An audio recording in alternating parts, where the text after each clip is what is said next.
Secondly, you talk about good management with corporations and that you try and buy companies with good management.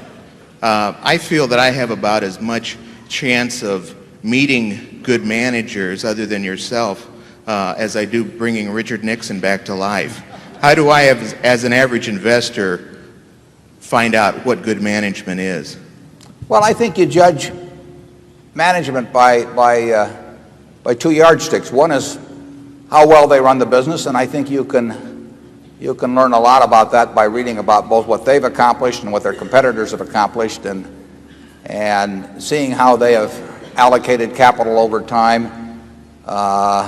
You have to have some understanding of the hand they were dealt when they themselves got a chance to play the hand. But if you understand something about the business they're in, and you can't understand it in every business, but you can find industries or companies where you can't understand it, then you simply want to look at how well they have been doing in playing the hand essentially that's been dealt with them. And then the second thing you want to figure out is how well that they treat their owners.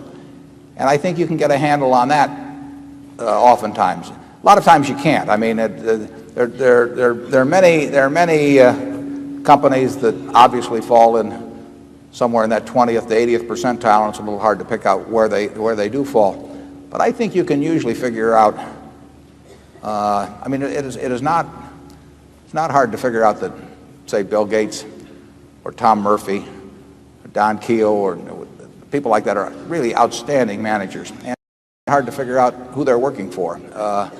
And I could give you some cases on the other end of the spectrum too. It's interesting how often the ones that, in my view, are the poor managers also turn out to be the ones that really don't think that much about the shareholders too. The two often go hand in hand. But I think reading of reports, reading of competitors' reports, I think you'll get a fix on that in some cases. You don't have to make 100 correct judgments in this business or 50 correct judgments. You only have to make a few. And that's all we try to do. And generally speaking, the conclusions I've come to about managers have really come about the same way you could make yours. I mean, they've come about by reading reports rather than any intimate personal knowledge or knowing them personally at all. So